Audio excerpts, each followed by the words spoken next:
comes with the gun's binding parts inside. We start by putting a small dollop of grease onto the work surface, and that way we can just kind of dip our fingers in and smear it around the O-rings as we do the reassembly on the gun. So to begin with, we're going to install the muffler back into the bottom of the gun handle. And just to recap, we do need a 1/2-inch wrench to insert this and tighten that back up.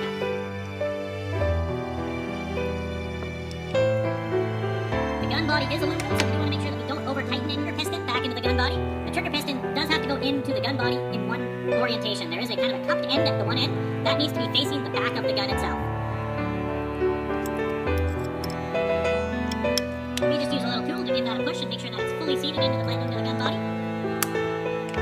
And now we'll insert our spring and the rear cap.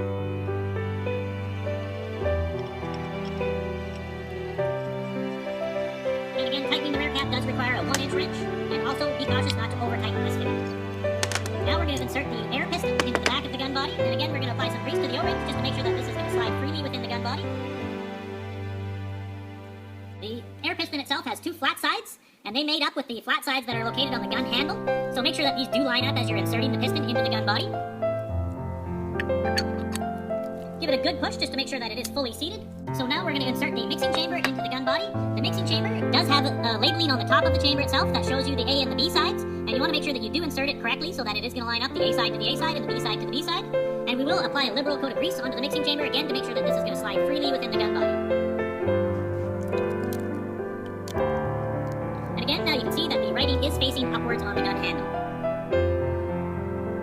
Now we're going to start with the reassembly of our check valve and filters. Before starting, make sure that you've installed your O-rings located here and here.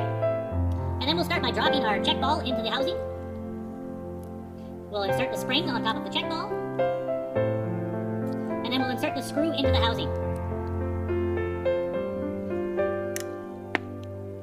Now when inserting the screw, make sure that you do not screw the screw down as tight as it possibly will go. Essentially what we want to do is make sure that the screw is level with the surface of the housing itself.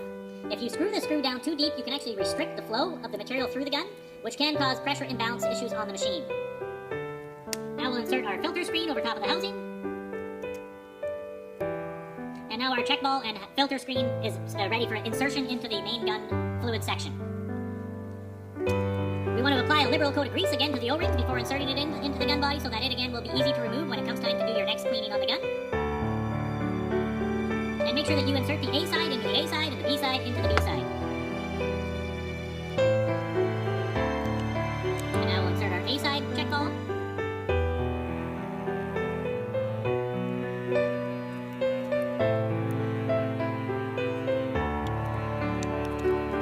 We'll continue on with assembling our side block seals. So to begin with, we're going to install the O-rings back onto the housing.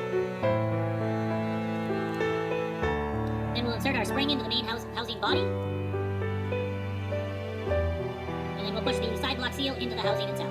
Again, we want to make sure that we do put a little bit of grease onto the O-ring on the side block seal, again for easy disassembly down the road when we need to do our next cleaning.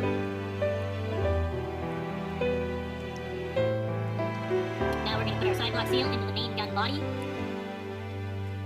Again, putting a good liberal coat of grease over top of the O-rings, and making sure that we put the A side into the A side, and the B side into the B side.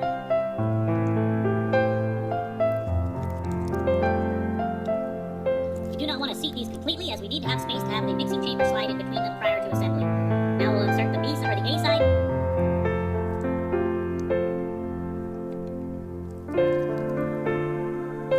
Now in the fluid manifold, we want to make sure that we do have our O-rings inserted back into the manifold body.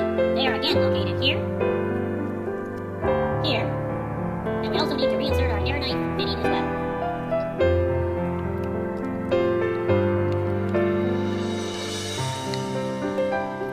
With the air knife, we generally start by bottoming that fitting out completely, and then coming back out about a 1/4 of a turn, just to make sure that we do get some airflow, and then we will adjust the air knife once we actually start to use the gun to get it into the perfect position.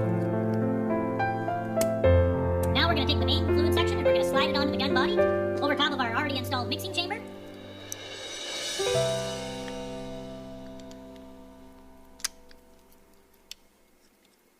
Now when installing, we want to make sure that obviously the check valves and filters are actually facing downwards on the handle. And this fitting here just needs to be hand tight. Now we're going to insert our retaining ring for the side block seals. And in the retaining ring there is one nylon O-ring that we need to have. So we want to make sure that that O-ring is in place, and it is located here. We will we'll apply some grease to the threads again, just to make sure that this is going to be easy to disassemble again in the future. And again, this fitting is just installed hand tight. And the last piece that we need to install on the gun is going to be our air cap.